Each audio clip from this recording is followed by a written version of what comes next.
Chinese President Xi Jinping joins leaders of the Shanghai Cooperation Organization for a virtual summit. We'll discuss this year's top priorities. Hello, I'm Ahmed, and this is The Heat.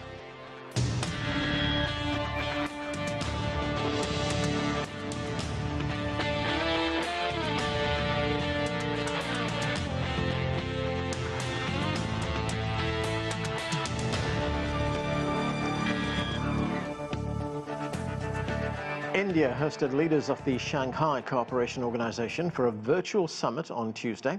Chinese President Xi Jinping delivered a keynote speech and the group welcomed Iran as its newest member.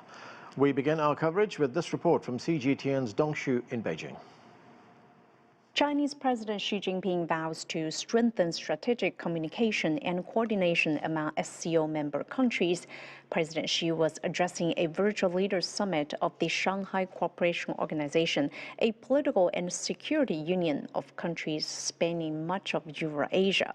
Formed in 2001 by China, Russia, and the Central Asian countries, the body has expanded to include India and Pakistan.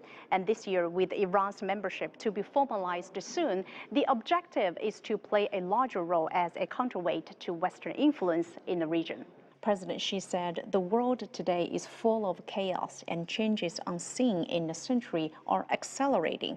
Human society is facing unprecedented challenges, unity or division, peace or conflict, cooperation or confrontation, calling instead for win-win cooperation. And only through continuous development and cooperation can a better life for humanity be realized. Cooperation can lead to achievements, he said, adding that nations need to support each other and to respect their own core interests in order to hold their futures and destinies in their own hands. With a broader agenda encompassing regional development and global governance, President Xi emphasized that upholding peace and promoting development in the Eurasian continent is a shared goal among countries in the region and the world at large.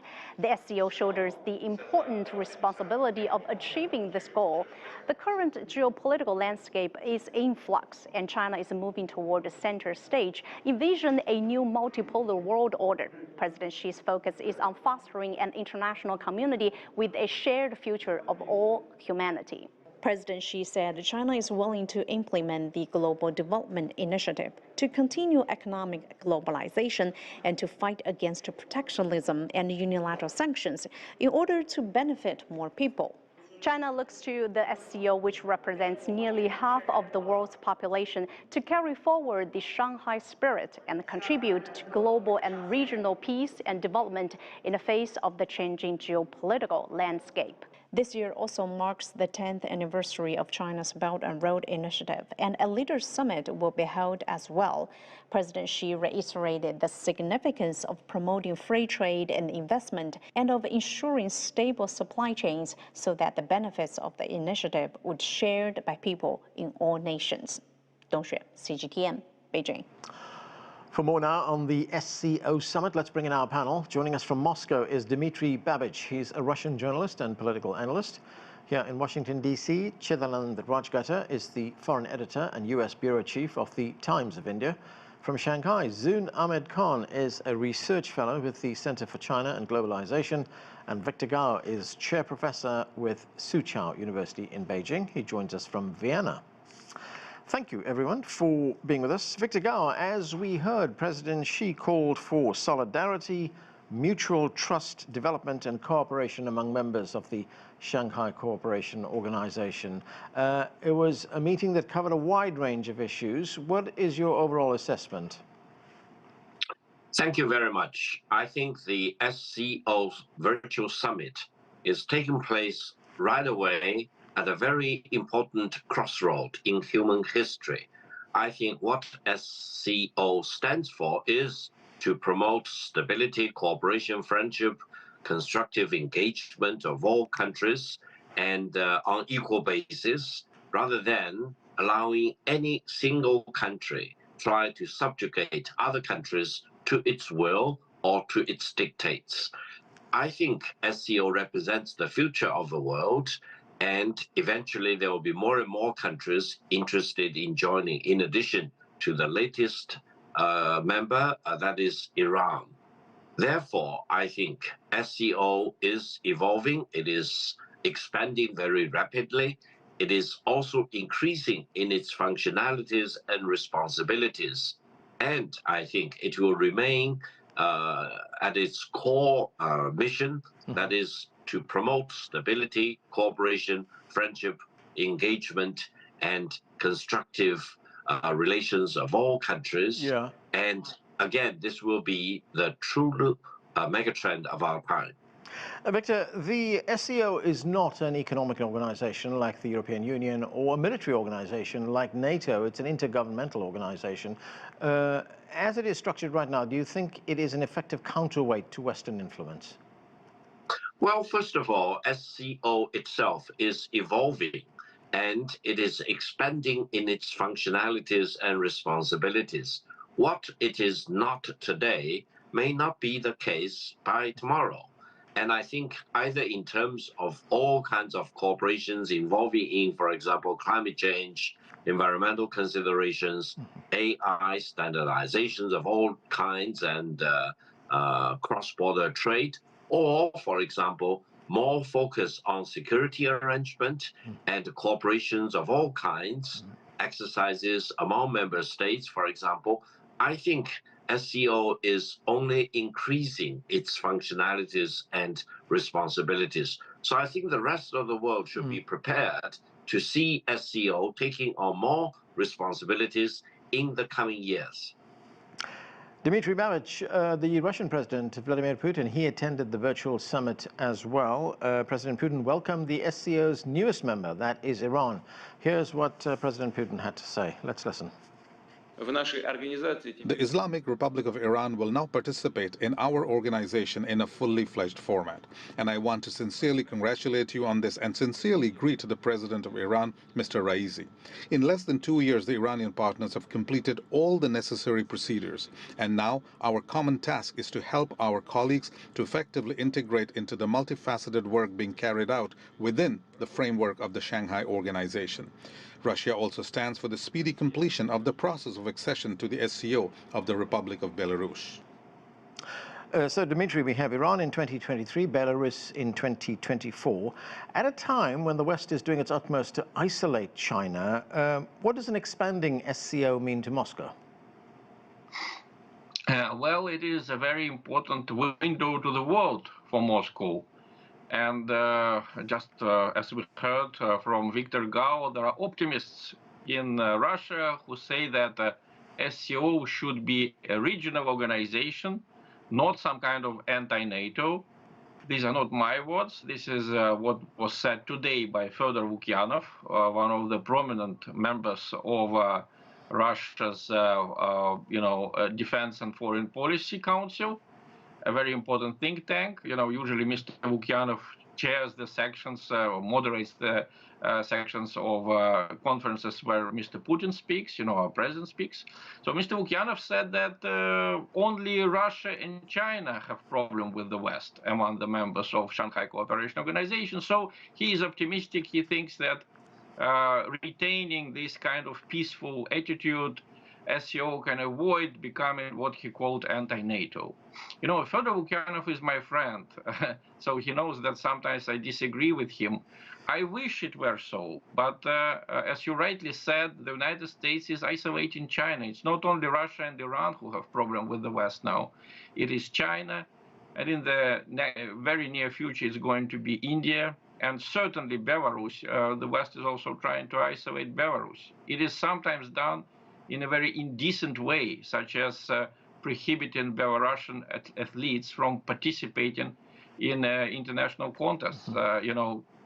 Ukraine just said recently that it won't participate in any contests where Russian and Belarusian athletes will take part. So this is all noted by the people here. So public opinion is also important.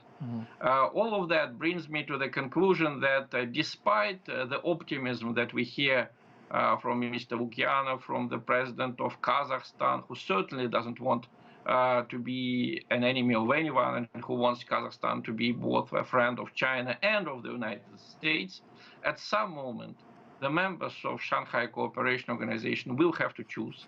The West will make them choose, not Russia, not China. The West, which is now, unfortunately, controlled by a very radical ideology, for which there are no honest opponents. There are only friends who agree with the West 100%.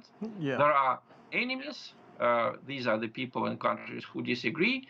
And there are enemies, useful idiots, people who are just misled and who are viciously misled. So in this situation, I'm not so optimistic as Mr. Gao, unfortunately. Okay, Chidanand, this summit, this virtual summit, was hosted by India. India, of course, joined the SCO in 2017. Prime Minister Narendra Modi urged members of the SCO to fight jointly terrorism and tackle global challenges. And among those global challenges he mentioned was things like food security, securing fuel supply chains, fertilizer supply chains as well. It was an opportunity for India, again, to showcase its growing international profile. So in that respect, did Modi deliver? To an extent, yes. The fact is, it's an important platform. But look, I mean, this was a virtual summit. And the fact that Prime Minister Modi, as the host nation, went in for a virtual format suggests that there is no great passion. So unfortunately, much as its objectives and ideals are commendable, right now the SCO is a very strange beast. It has the head of a bear, it has features of a dragon, it has the legs of a camel. It's a very strange animal. And some of the fundamental principles, enshrined, which the SCO seeks to pursue, for instance, territorial integrity. I mean, you have nations within the SCO which accuse each other of not respecting territorial integrity. And India has a problem with what it's called China's expansionism. Pakistan and India have territorial issues, and dare I even point out at Russia's problems with Ukraine. So right now, it does not appear in any way or form a coherent organization. Also remember that Prime Minister Modi has just returned from what was, from all accounts, a very successful visit to the United States, and India is hosting a G20 summit later this year. So in comparison, I think India right now has been seduced by the bigger world stage. Right now, I don't see a great deal of passion for SCO.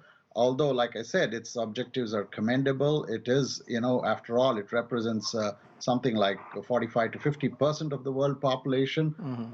I did not see a great deal of, passion. Countries within the SCO have severe problems. And it's not, I think, sufficient to have an anti-West orientation. At the end of the day, I mean, every country in the world is now reaching out. I mean, the number of acronyms of organizations is starting to get bewildering. You have BRICS and you have Quad and you have SCO, and every nation is trying to expand its outreach and influence. Right. And SCO is one forum right now for India. Okay. Well, focusing on the SCO, yeah, I mean, I heard your points made about the differences that member states might have between themselves, but doesn't it make the SCO then give it a role that it becomes an organization that tries to overcome these challenges? Absolutely. I mean, that should be the drive, but I mean, these are not easy challenges. I mean, a lot of it has to be resolved bilaterally. I mean, to be honest, I don't see an immediate resolution to say for the India-Pakistan problem, and I don't see what role SCO will have in that. It's a bilateral issue. In fact, in a joint statement they started to work on today, I don't know what was the outcome, but when I last checked, India had a problem with China's BRI, and because it passes through territory which India regards as being occupied by Pakistan. So there are fundamental differences, and the territorial integrity part is a bone in the throat for many countries. And I mean, let's face it, right now, Russia also loves the platform simply because it allows it a forum to express its views on the whole Ukraine conflict, where its opinion is largely shaped by the West. All right, let me get a quick view on your points from Victor Gar. Victor? Well, as I emphasized, the SCO itself is evolving. And people need to be prepared that SCO may take on more responsibilities. Now, the fact that member states of SCO may disagree on other things, especially in their bilateral relations, but still remain members of SCO, actually speaks loudly to the resilience of the SCO and its flexibility. And I think the fact that you can have a regional organization which both Pakistan and India as members speak loudly about the strength and the resilience of SCO, and it should be complemented rather than being marginalized. All right, Zoon, great to have you with us. Pakistan's Prime Minister Shehbaz Sharif called for engagement in Afghanistan. Let's listen to what he said at the summit. The international community currently finds itself in a standstill with Afghanistan. The cascade of unmet expectations has meant that critical support needed by Afghanistan to ward off a grave humanitarian crisis, prevent an economic meltdown, and to combat terrorism has been withheld. This policy needs an urgent reset. The international community should meaningfully engage with the interim Afghan government to take the next steps. So, Zoon, Pakistan wants to prevent Afghanistan from becoming something of a springboard for terrorism. How critical is a stable Afghanistan to the Eurasia region? And, what role do you see? Can the SCO play a role in this? Thank you, Anand, firstly, for having me on the panel. Honestly, the relationship between Afghanistan and Pakistan, even historically and in recent decades, has been what many people refer to as symbiotic. Instability and uncertainty in Afghanistan affects Pakistan and vice versa. So for Pakistan, obviously, firstly, Afghanistan is a priority country to extensively, meaningfully engage with, and a priority country to have stability, like any other, two neighbors should have. And also, if we also look at the Shanghai Cooperation Organization, we look at the vision of north-south connectivity within the organization. We look at the China-Pakistan Economic Corridor. We look at Pakistan's plans for regional connectivity. Afghanistan is integral to all of that. So absolutely, there is a consensus among all political parties in Pakistan. Pakistan has tried also to mobilize the OIC platform, raise awareness, and try and engage the international community in any way possible to reflect and to think about how can we help Afghanistan in the current situation. That said, of course, we know that there were some recent misunderstandings, but we also have some commitments from the Afghan side that they will try to address Pakistan's concerns. And as far as the SCO is concerned, I'll try and connect this with some basic points that were also covered by the previous panelists. Personally, I am an optimist about the SCO, and that's because, like even Victor Gao pointed out, it is a platform that is creating the space for alternatives and regional solutions and creating an incentive for regional connectivity for countries, be it Pakistan, be it Central Asian, and now with Iran's and obviously India's participation as well. The incentive for all of these countries to, at least within the organization, build a consensus, like our panelist of Indian origin also mentioned, that even though Pakistan and India have differences, but we are in a way even forced to think about the commonalities because of the SCO platform. And likewise, the Afghanistan situation is something that affects all current member states of the SCO. So absolutely, I think the SCO is helping at least develop some kind of consensus. What the SCO also achieves is to initiate and encourage some bilateral coordination. For example, between Pakistan and Iran, initiated by China, there's a recent commitment to improve counterterrorism and to improve our ability, right? So, and I'll also lastly add, on the point of the significance of the SCO, I think it's not, it is, as you mentioned, an intergovernmental organization, but it is an organization that is helping, especially, in a multifaceted way, countries that had fewer options previously think about the region. And again, like Victor Gao also pointed out, the fact that the organization is expanding, the fact that, now you have Iran, which extends the organization's connectivity towards the Middle Eastern region, where we already have dialogue partners and observers, and also hopefully, Belarus's membership towards European connectivity. This is an organization that is expanding because it offers solutions that are critical for the region. And as many had unfortunately predicted, that SCO might be Sarkified as a result of that did not happen. What we see is that both countries, despite differences, continue to find avenues to work together. Right. So it's definitely affirmative action. Right. Dmitry, we were talking a moment ago about the West trying to isolate Russia. I mean, Russia has now been targeted with probably the harshest sanctions that any single country has ever been subjected to. Most of the world has not taken part in those sanctions. During Tuesday's talks, both China and Russia indicated they want the SCO to do more. In fact, President Xi and President Putin support trading now in their national currencies, and that's an effort to circumvent using the United States dollar for international trade. How will that impact Russia? Well, certainly it's a move in the positive direction. Not using dollar, but using renminbi and ruble and other national currencies for trade exchanges between countries.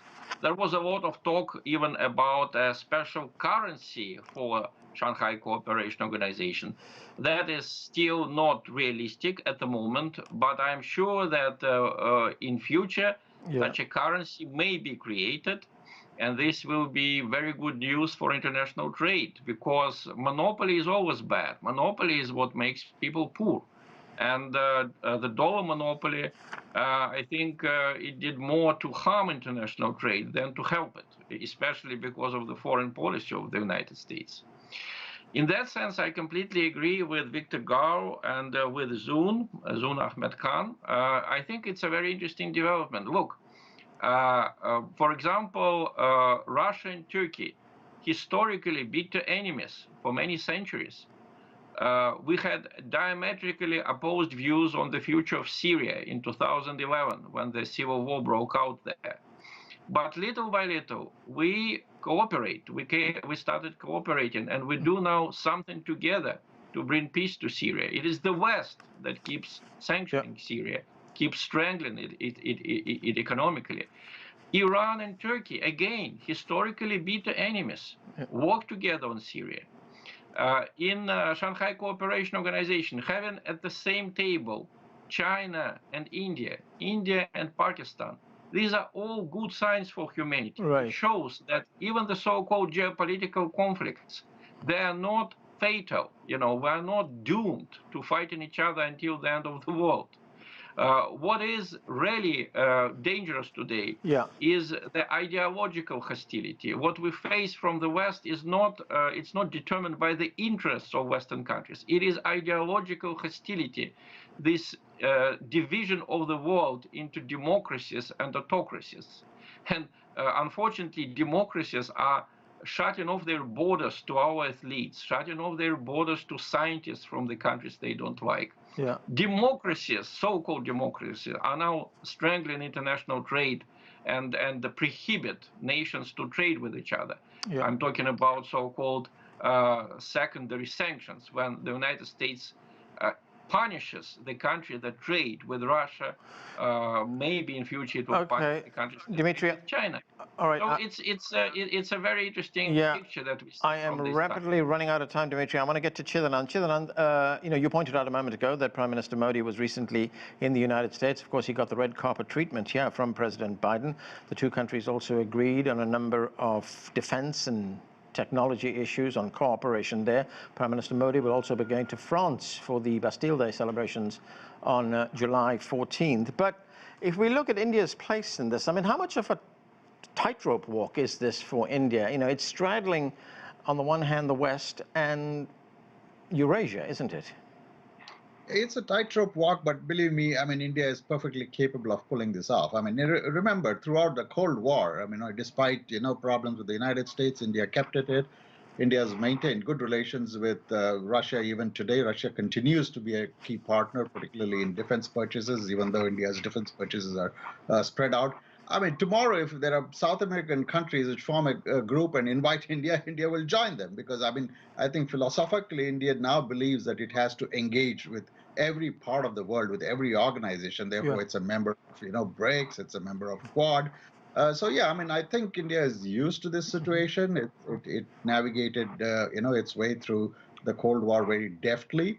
And look, I am an optimist about SCO, but I'm also a realist. And outside of the security issues that countries have with each other, economically, there's much to look forward to. I mean, particularly, the de-dollarization that my preceding panelists just mentioned. I think that's a very important, movement. There are several other positive including food security. And yeah, I mean, this is an organization which now represents, almost half of humanity, and I believe it has a very positive future. But we have to be very real about this. They have real problems, security problems, and that is going to take a long time to resolve. The fact that they're sitting together despite that, yeah, that's terrific.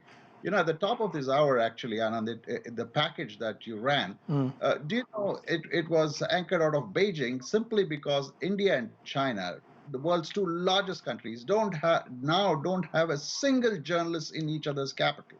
The last Indian journalist has left Beijing. The last Chinese journalist has left New Delhi, and that to me is not a good sign. The fact that two countries of 1.5 billion people each don't have a journalist representing any organization in either other's country, that does not speak well. I hope things change. Zoon, I've only got a little bit of time left, less than a minute, but I was wondering if you could address the whole BRI, Belt and Road Initiative, contribution to the kinds of cooperation that we're seeing. Within the SCO? Well, I think, even President Xi Jinping mentioned how the Belt and Road it's the 10th anniversary of the BRI. It's focused on holistic development, the GDI, GSI, and GCI. On development, security, and civilization are also linked with the Belt and Road Initiative, and they're important for the connectivity vision that the Shanghai Cooperation Organization has. I think obviously being a realist and being also optimistic about the role the SCO is playing is important because it is changing our fundamental perspective on how we can move forward. No countries, no regions have been incapable in history to resolve the misunderstandings and the differences they have. Of course, countries within the SCO, particularly China, India, Pakistan, could have an equation that was more conducive. But that said, the SCO is part of the solution. It's definitely not stoking the problem. Okay, that's where we have to leave it. Thanks to all of you for being with us. I'm Anand Naidu in Washington, D.C.